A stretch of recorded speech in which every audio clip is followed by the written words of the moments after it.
Welcome back to the SPL. We have our first ace match of round number 2. It's between SK Telecom T1 and, of course, MVP. It's going to be Dark versus Gumiho going head-to-head. That it is. It's ace match time. Most people would not have predicted this could even be possible with round 1's winner versus the last place player. And all but Monday Caster are siding with Dark here. Gumiho did upset one match earlier versus Myung-Sik. Can he do it again? He's looking pretty ready, but I mean, he's going up against the guy that a lot of people are saying is the best player in the world, and I think ZVT is his best matchup. So ZVT and ZVP right now for Dark are just out of control. Gumiho is going to have to do something really special to take a win against Dark, but he can do it. So let's see if he can here. Game number 5, the ace match on Overgrowth.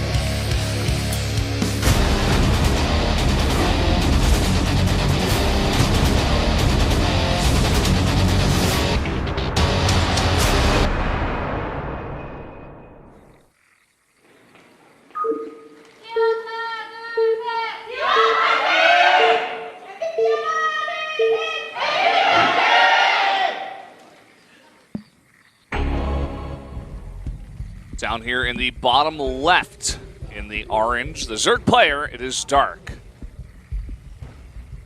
And to the top right in teal, the nine-tailed fox, it is Gumiho. Strong Terran lineup here for MVP, getting them into this ace match in the first place. And now we're going on to an old classic map. Fun map to watch. Did we see any Overgrowth yesterday? I'm trying to remember. Nope, no Overgrowth. Didn't think so. This is the first time we are having it in the 2016 Pro League, so that is what we got going on here, Wolf. Glad we got here. I remember at the beginning of the day, I'm like, I'm not even sure if we're going to see King Sejong Station, which was map number 4, but now we get to see King Sejong and Overgrowth, as it has come to this ace match, so a nice little treat for us.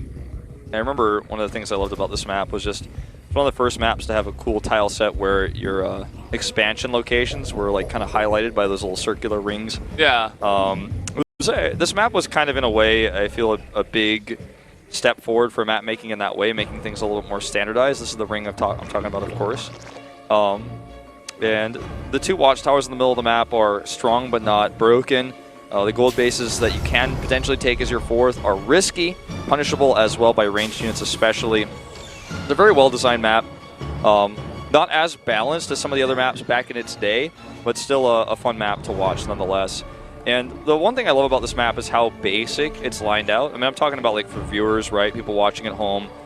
The way this map kind of goes from one step to the next, like when you go from your natural to your 3rd base to your 4th, it's like there are choices to be made, but it's very easy to follow like what happens next, like how close the bases are to each other. And it's not a very long rush distance. You know, it's a lot smaller than some of our other two-player maps. You know, it's like, it's not too far, but it's not too long. It's part of the reason why this map was considered one of these standard maps for so long. We had it for so many rounds is because, I mean, it's not bad for too many of the matchups. It's really standard across, you know, all the matchups, and I always really love to watch this map personally. Yeah. I did like King Sejong Station the best, but whenever I saw this map, I was like, yeah, I know we're just gonna have a good straight up macro game most of the time, unless Linux playing, then he's gonna take the gold base and try to kill you. But you know, that was another feature of this map. I feel like this map is cool because, like, I mean, I'm always a big fan of 2-player maps more than 4-player maps, and some of the best maps of all time are 2-player maps. Like, for example, Daybreak, one of the old maps. This map, I even thought Coda was quite well made when that was in the pool. But this one is just like one of the best. And part of that comes back to what you were saying. Like the all-ins, the aggression is still very feasible here, despite the fact that the bases are close together. A very fast Overlord speed again here for Dark.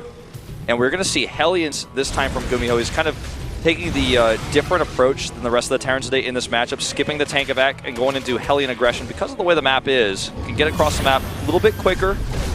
And this is going to be something that Dark, of course, already sees and will have to respond to. Yeah, Gumiho known for his Hellion play too in the matchup. It's still just as strong as it ever was. It's good for controlling the map, you know, even stopping creep spread, killing the Lings, putting on a bit of pressure. We are seeing a bunch more Lings come out and a Roach Warren come down from Dark as he does take his third base. Yeah. A Bolt Viking coming out for Gumio here. Not going to be as effective, of course, because Overlord speed is on the map for cleaning up those Overlords, but will kind of make it a bit tougher to scout. Now, this commitment to killing this hatchery, because there's 13 Lings on the map, he could potentially go over there and try to surround and kill this. It's going to be tough for Gumio to actually secure the hatch, but he's doing a lot of damage to it. Dark will have to eventually respond if he's going to keep us alive. Down to 200 health now is this hatchery. Dark, I think he's just going to let it go. I think you're right. He's not responding to this at all. There's the cancel. Now, Lings over here killing an SCV, but not able to deny the CC. And despite the Overlord speed, that Viking does pick up a kill. Now, pushing in here, we do have one Roach on the way. He needs more supply coming in here, but he did make a round of drones too, so kind of a weird spot we got going on for Dark, where he's, you know, essentially letting his third base go, but he's not in the safest place. At the same time, he's like desperately trying to get out these units. And yeah. I suppose he can hide them, but I think the Roach Warren was spotted by Gumio anyway. Yeah, he did see that, so I mean, Gumio knows this is a possibility. He also is going Banshees, which is great for harass, but Banshees do very well versus this ground comp of Roaches, even against Ravagers, because Banshees are fast and they can avoid the corrosive bile. He's getting a siege tank out for safety after scouting this, and Gumio has a third CC. I'm really liking his position here. I will definitely say he's ahead right now. 3 more Overlords on the way, 4 more in fact. Dark replenishing the supply from the Viking kills, as well as setting up for a big Roach follow-up. Yeah, tons of Roaches coming out, Speedlings being produced. At the same time, he is getting some drones to saturate the fort, so I think this is just a pressure. Just wants to keep Gumio back in his base, off of 3 bases for as long as possible until he gets those tanks out. I mean, like, with this position here for Gumio, he's afraid of nothing. I mean, Dark is in this awkward position where he has no good choices to make. We even saw Gumio force and engage with mines in the middle of the map from his Reapers. Dark's third base isn't even ready yet. It's about to finish. But look at this, a push coming across the map. Hellions coming with Banshee support. Did he get an armory? Check. Let me check this for you. No? No armory, so he can't Hellbat these or anything like that, but still. That would be sick, though, if he had a bunch of Hellbats coming in here. Would deal with all the Lings, protect his air units. Well, Liberator's not the best against Ravagers here, as you guys are seeing. Now the Surround trying to come in here with all of the Lings.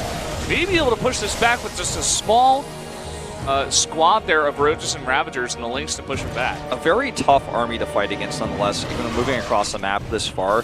The tank coming in, now a second tank sieging up, so it's going to be tough for Dark to actually heavy engage on this. I like how Gumio's trading here, trying to force more units as well instead of drones, but he may have overextended a little bit. Yeah, just trading a little bit in the map. Corrosive Biles will zone out the rest of the Terran army. Gumio finally does get that third base online, is about to drop that down and transfer some of his SCVs over. All right, 1-1 on the way for both players. Infestation coming up very early here for Dark. And he's just adding a few more Roaches in. He wants to survive for this Hive Tech he's got planned. Viking will scout this 4th base. Nice click there on those Hellions, now having them on the watchtower. And this, I guess, will become more of a macro game here, as both players wanted to put pressure on, but when those two kind of builds collide, you meet in the middle of the map, fight a little bit, trade a little bit, and then the game continues. 2 Tankovacs coming across the map, though. I wonder how this is going to work for this map, because don't forget it's got rocks down there in front of the 2nd and 3rd bases, so you can like try to land down there. You can clean up some of the creep with this as well. Looks like the rocks have been cleaned up here by Dark for now. So it's going to make this a little bit easier to deal with. Gumio is clearing creep with these Tankovacs, setting up for another engage with the rest of his units coming across. Hidden, off creep, coming around the long way. And Dark just kind of trying to push these tanks away. Good control here by Gumio. Not able to do much damage, but forcing Dark to multitask here. This 4th base will be secured. Gumio is starting to rally his units, maybe to go down there and hit it. The creep was somewhat depleted, but it was more of the creep going to the north, not the creep going towards that east base. So he's going to have his units ready there. I don't think Gumio is going to be able to really put a dent in this. See what he can do with these Tankovacs at least. Will trade for a bit. Forces a big stim on those Marines. And it looks like Gumio wants to continue to put on a bit of pressure, but he needs to group up with the rest of his army, I believe, and to make that a bit stronger. Possibly trade there with Dark's army. And Gumio's set up here behind the gold base. It'd be tough to engage in that for Dark, basically in any way, because these tanks are behind minerals. It's hard to use melee units there. He's got medevacs to move them away if there's a bigger commitment. Now, Gumio moving into both sides, clearing creep on the right side, stimming forward here, killing a lot of lings, and on the left side, Dark's gonna have to send units over there to defend as well. Yeah, nice bit of a split push here. A very interesting build from Dark, too, where he's rushing into Hive very, very quickly, even before Aspire or Baneling speed finishes at all. He also committed to 3 Infestors. So, going for that Hive tech very, very fast. I wonder what he's going to select here. I think he's going to go into Ultras, if I had to guess, because he's building into those melee upgrades. There's the Ultras Cavern coming down. It's expensive, but he hasn't really been engaging. He hasn't had to remax. He's defended Gumio's pushes thus far, so he has built somewhat of a gas bank.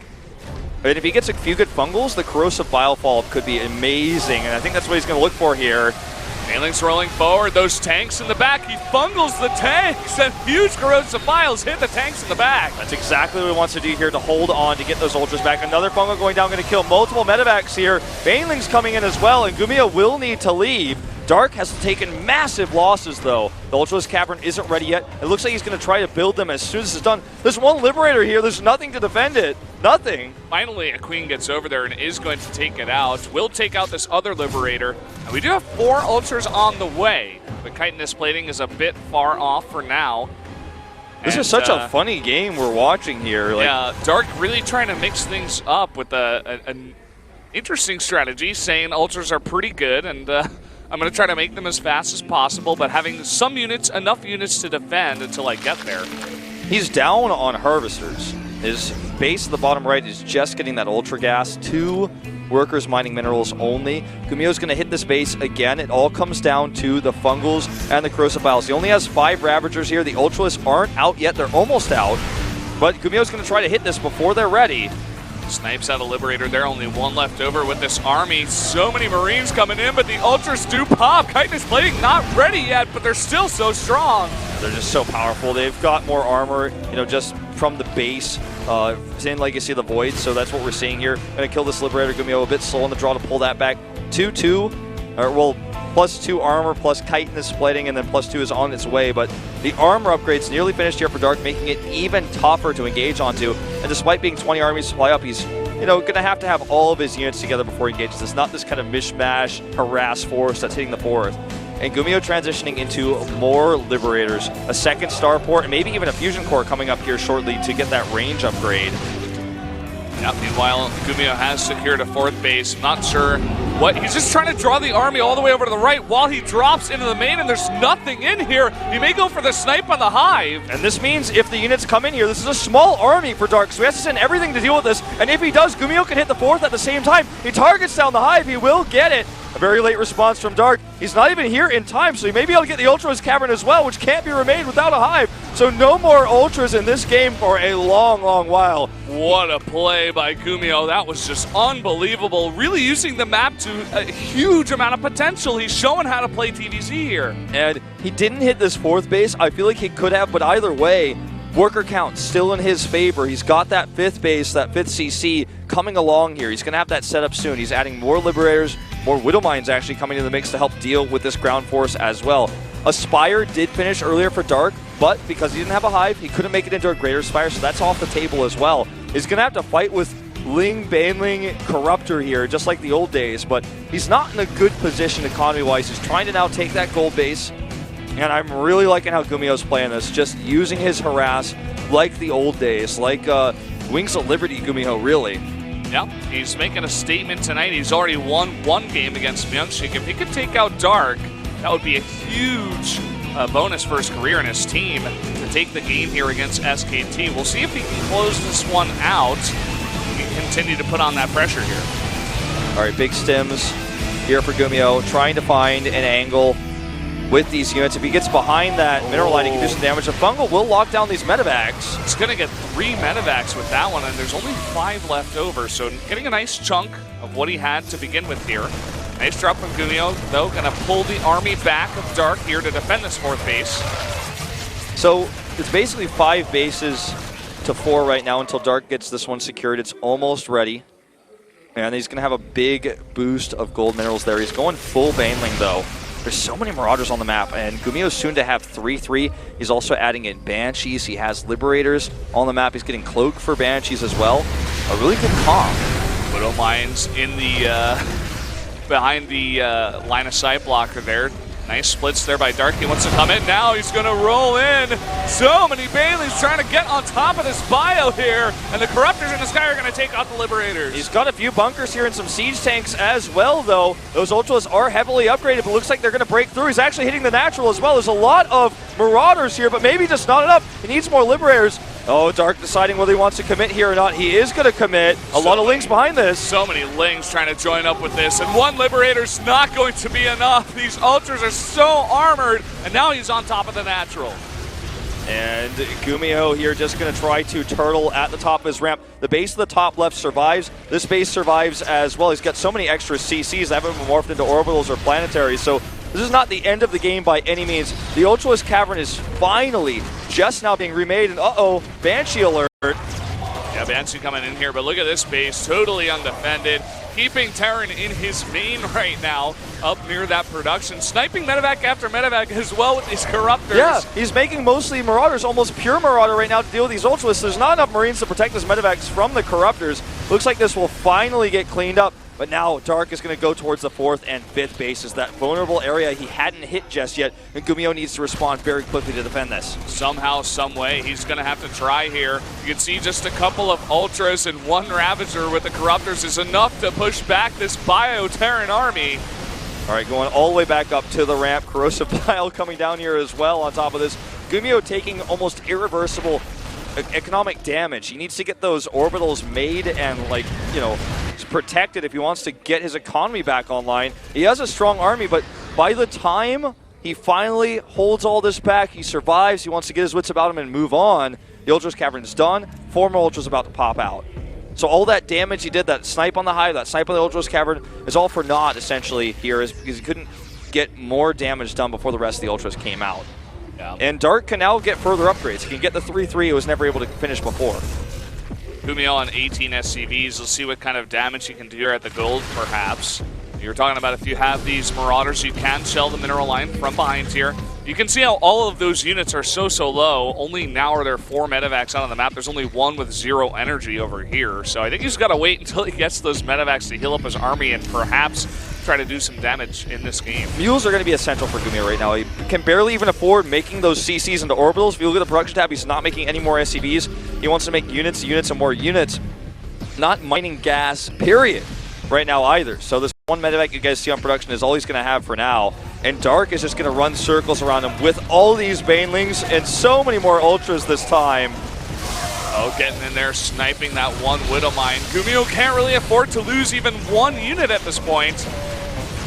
Now we're going to have to set up for an engage. A decent Widow Mine shot here, but this is so much Zerg. Off creep though, Dark trying to decide if he wants to commit. It looks like he will. A few bungles going down as well. Baneling's rolling forward. Really nice kiting here from Gumio, but he just doesn't have enough stuff to kite with. Oh, he's just really running out of steam. Yeah, he will kill this gold base and is going to try to go over here and harass some more drones at the base of the bottom right. A very low economy game for both players. Gumio, though, just doesn't have enough money to even, like I mentioned before, make more orbitals, make more SCVs. So he's just dwindling in supply so quickly. If all those extra CCs were orbitals, he could drop mule after mule after mule. We'd be in a totally different game right now. But because he can't, Dark is making even trades, but he has money behind him. He saves that base to the bottom right. This gold base is being remade, which is really important. The one thing that is tough for Dark to do is to end the game, because if he takes just one unfavorable attack, then maybe he loses too much. Looks like he's going to commit to it. He's having the same sort of feelings as I am right now, like, ooh, what if I lose all my Ultras here? This is bad. They're slow. He's trying to decide whether he wants to commit to the attack or not. He's losing drones. Yeah, he's kind of pulling an innovation right now where his mine is on loop. He just cannot decide, but these are the only 2 mining bases left for Gumio, so he's going to do like a mini base trade here, take out the planetary, kill the SCVs, and then probably turn back around and try to defend this. I think you're exactly right. The planetary is killed. A very late repair there from Gumio, and I think he's just almost out of steam at this point. Yeah, he has all these orbitals, but he's not mining. He has 2 SCVs! 2! And he's got 2 orbitals. So it's not like it's, oh, Terran, he's got mules, he'll be fine.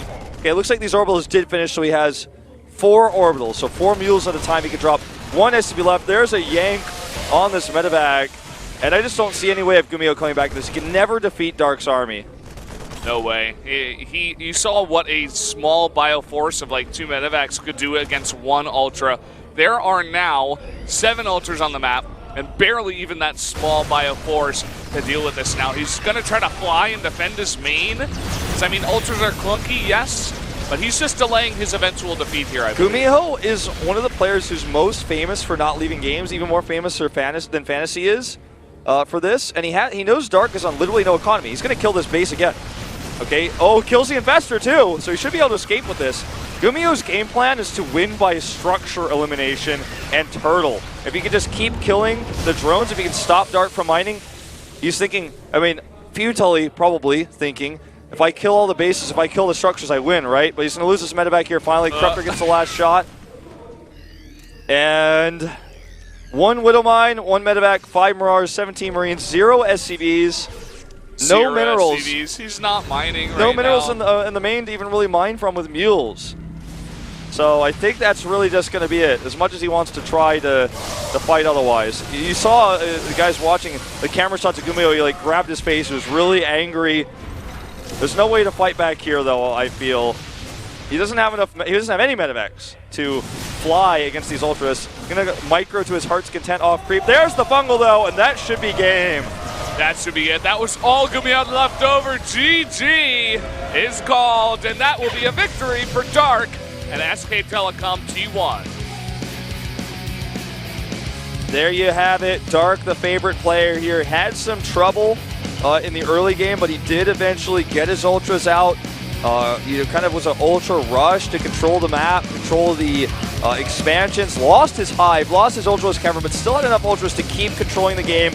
Eventually hit all of Gumiho's base. Gumiho's supply went down, and when Dark was most vulnerable without the Ultras cavern, he was able to keep Gumiho back. Then when Gumiho finally moved across the map again, he got his army near maxed again. Dark had his Ultras cavern up. He had 7 Ultras, good upgrades, and SKT will win their hardest series versus MVP yet. Yeah, that was a really long, drawn-out one. To be honest, I'm surprised it got to that ace match, but a couple of nice performances from some of their players earlier on gave them a chance. Gumiho still going over what went wrong in that game. He was so close, man. He had a couple of moments of greatness where you see it in him. But, I mean, he's up against Dark, right? Dark held on. Dark's a fantastic player as well. And I don't think Gumiho should feel bad. I mean, he could feel it in his hands. He was so close to winning that one, but, I mean, couldn't do it in the end. It was a really well played game by Gumiho there. I have to give it to him. He definitely made Dark vulnerable in some moments. And had he taken just a few better engagements and had a larger army at the end of that game when they were kind of, I mean, Dark was like, I want to kill you, but I kind of have to defend. I have no money. At that point, if he had more army, maybe he could have made it work. But at the end of the day here, a 3-2 score for SKT. The Archer's got to check out his neck, man. Get that guy to a chiropractor. Whoa. Oh. Dark, he's given us the peace sign twice, winning 2 games today. Yeah, also Ryung's face when he won, it makes it look like he wants to beat the hell out of somebody. He's like, what, mate?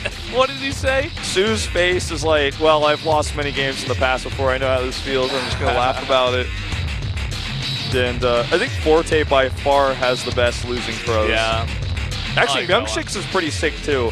Looks like when Ash has to give Pikachu